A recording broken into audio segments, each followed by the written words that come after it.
E aí, galera da internet, professor Davidson de volta, hoje para a gente trabalhar uma revisão total, tá? Revisão aí para o Enem, vestibulares, nós estamos no final do ano, reta final, e vamos trabalhar um pouquinho de introdução à história, né? Nós não vamos trabalhar os fatos, os acontecimentos, os personagens históricos, não.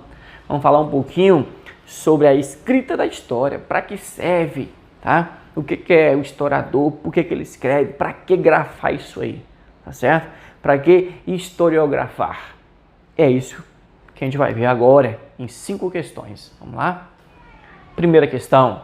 Universidade Federal de Pernambuco. A história é a ciência que, vamos pegar a definição? Letra A. Estuda os acidentes históricos e geográficos do planeta Terra. Não. Né? Acidente histórico e geográfico? Não. Geográfico é a geografia. Tá? A história do homem é a história. Acidente. Letra B. Se fundamenta unicamente em documentos escritos.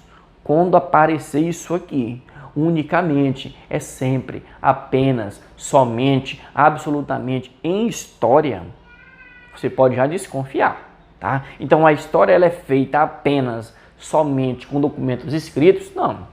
É documentação oral, tem imagens, tá? Tem várias formas de documentação, monumentos históricos, tudo isso é documento, beleza? Letra C. Então corta a letra A, corta a letra B. Letra C. Estuda os acontecimentos do passado dos homens até aqui, ok. Utilizando-se dos vestígios que a humanidade deixou. Tá ok, né? Os vestígios são o quê? As fontes históricas, fontes arqueológicas, tá? São ossos, são pinturas, são instrumentos, ferramentas, tá? Escrita, tá bom? Cidade, monumento, tudo isso é fonte histórica que o homem fez ao longo do tempo. Então parece que é a letra C, vamos só confirmar.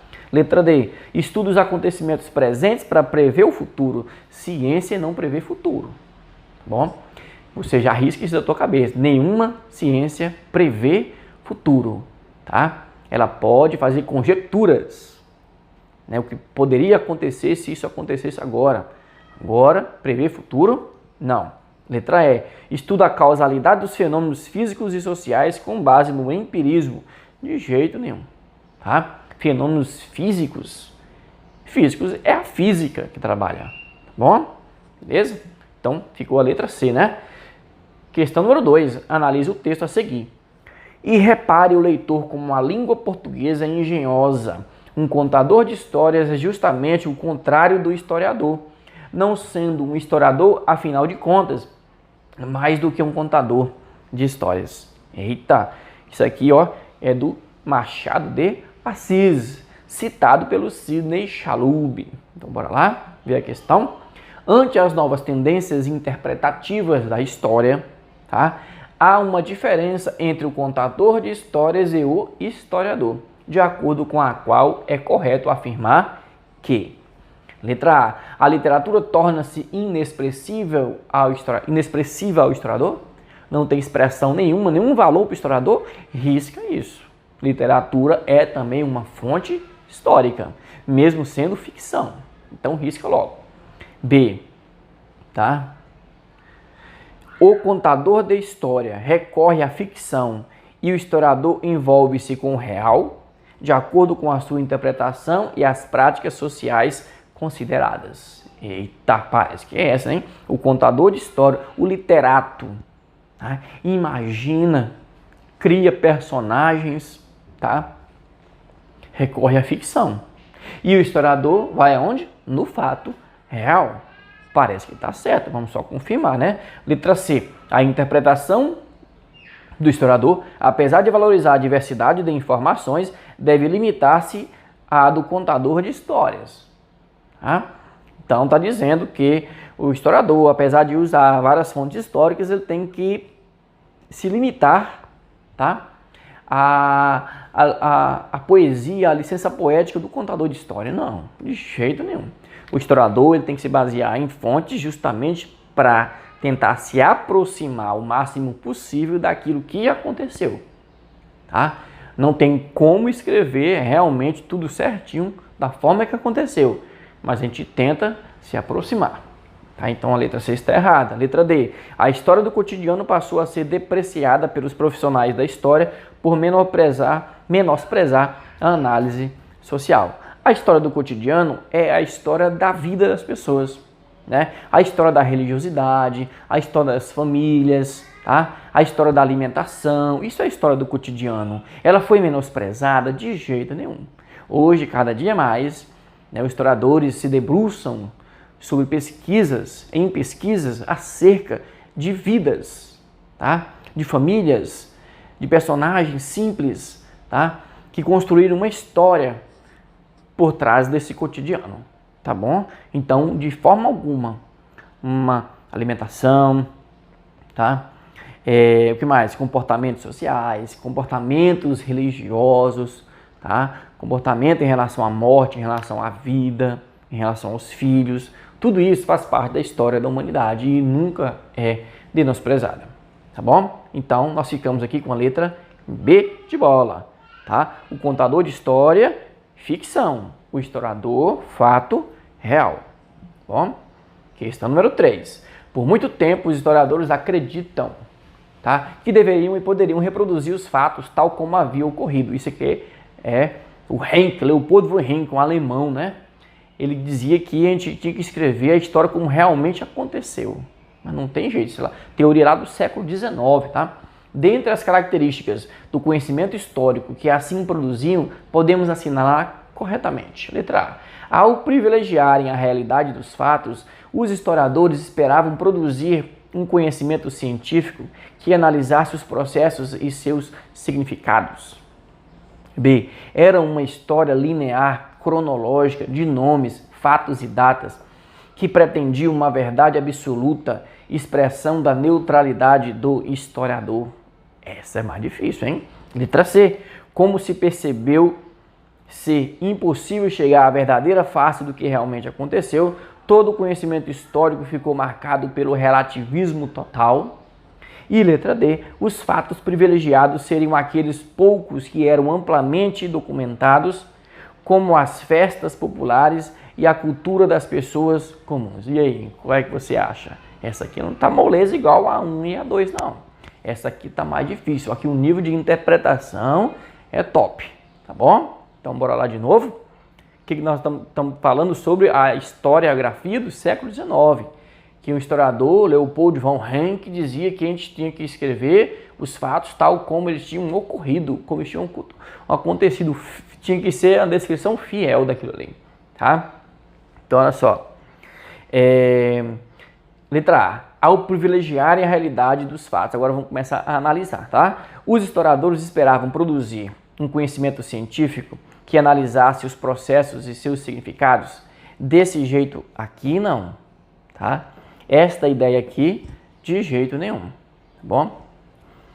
B. Era uma história linear, assim, ó, reta, vai para frente, cronológica, cheia de datas, de memórias, tá? Tal ano aconteceu isso, depois aconteceu isso, depois aconteceu isso. De nomes, personagens, né? Principalmente aqueles mais famosos de estado, né? Os descobridores, os reis, os imperadores, né? Os generais também, olha só, que pretendia uma verdade absoluta, expressão da neutralidade do historiador. Tá? Parece que está correta, né? Então, é assim a história do século XIX. Era desse jeito. Era uma história narrativa cheia de fatos e datas e nomes de personagens que a gente tinha que decorar. Tá? Uma história positivista, tá bom? Como se percebeu ser impossível chegar à verdadeira face do que realmente aconteceu, todo o conhecimento histórico ficou marcado pelo relativismo total. Não. Sempre quando aparecer esse tipo de palavrinha aqui, você risca logo. Todo, absolutamente tudo, apenas, somente, não. Errado. Os fatos privilegiados seriam aqueles poucos que eram amplamente documentados, como as festas populares, a cultura e as pessoas. Não. Os fatos da história do século XIX, a história positivista, eram fatos os grandes fatos, os grandes acontecimentos, os descobrimentos, tá? As revoluções e os grandes nomes desses movimentos. O povão não aparecia, né? As maiorias não apareciam, os índios não apareciam, os negros não apareciam na história, tá? Essa galera não aparecia. Então a história positivista ela contava desse jeito aqui, gente. A letra B de bola é linear, cronológica, com muitos personagens, fatos e datas. Beleza? Questão número 4. Enem 2010. Quem construiu a Tebas de 7 portas? Nos livros estão o nome de reis. Arrastaram eles os blocos de pedra? Os reis arrastaram os blocos de pedra? E a Babilônia, várias vezes destruída, quem a reconstruiu tantas vezes? Em que casas da lima dourada moravam os construtores? Para onde foram os pedreiros na noite em que a muralha da China ficou pronta? Tá? A grande Roma está cheia de arcos do triunfo. Quem os ergueu? Sobre quem triunfou os Césares? Tá? Isto é um poema famoso, um texto famoso do Bertolt Brecht. Tá? Perguntas de um trabalhador que lê. Tá bom? Atenção, vamos lá na questão. Partindo das reflexões de um trabalhador que lê um livro da história, o autor censura a memória construída sobre determinados monumentos e acontecimentos históricos. A crítica refere-se ao fato de que os agentes históricos de uma determinada sociedade deveriam ser aqueles que realizaram feitos heróicos ou grandiosos e por isso ficaram na memória. B. A história deveria se preocupar em memorizar os nomes de reis ou dos governantes das civilizações que se desenvolveram ao longo do tempo. Ele está criticando justamente isso. O Bertolt Brecht está criticando justamente que os nomes que aparecem na história só são aqueles nomes dos grandes personagens, né? Ou que se chama de grandes personagens. Quem descobriu o Brasil? Pedro Álvares Cabral. E quem é que estava lá naquele barco, naquelas caravelas? Quem mais estava? Tá? Quem construiu a muralha da China? O imperador chinês? Não, né? Cadê as outras pessoas? Por que não se fala neles? Quem fez a Revolução Francesa? Tá? Só foi a burguesia? Não. Quem se deu bem foi ela, mas não foi só ela. Tá bom? Então, olha só. Grandes monumentos históricos foram construídos por trabalhadores, mas sua memória está vinculada aos governantes das sociedades que os construíram. Tá? É isso que o poema está dizendo. Tá? Milhões de pessoas morreram. Milhares de pessoas morreram ao longo da história construindo grandes obras. Mas o nome que aparece é o nome do líder dessas pessoas, né? Aquelas pirâmides, as grandes pirâmides do Egito, que demoravam 20 anos, 30 anos para serem construídas. Foram os faraós que construíram? Não. Tá? Mas quem ficou famoso? O faraó. Né? Quem construiu as grandes obras da humanidade? O povo, o povão. Escravos, camponeses, tá? Trabalhadores. Mas os nomes deles não aparecem, tá bom? Então fica a letra C. E questão número 5, número 5, a última, the last question. O historiador Caio Prado Júnior, ao realizar um balanço dos 3 séculos de colonização portuguesa no Brasil, assinala: trata-se de uma situação que ainda não existe, que não tem conteúdo próprio, mas é apenas um estado latente que se revela por alguns fatos precursores, sintomáticos, mas isolados. Tais fatos vêm de longe, desde o início da colonização, se quiserem, e em rigor poderíamos apanhá-los em qualquer altura de nossa evolução histórica.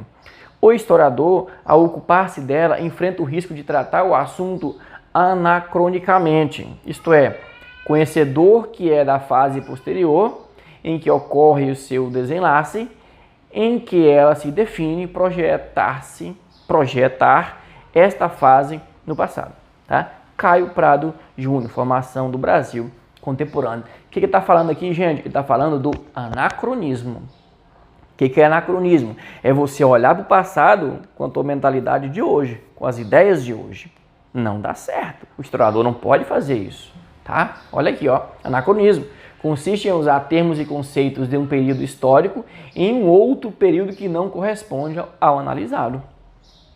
Os significados são diferentes. A sociedade é diferente. Então eu não posso comparar, usar termos de hoje numa sociedade antiga, porque não vai dar certo. A explicação vai ficar errada. Bom, vamos lá, questão? Segundo texto. Anacronismo consiste em projetar o presente no passado. Eita.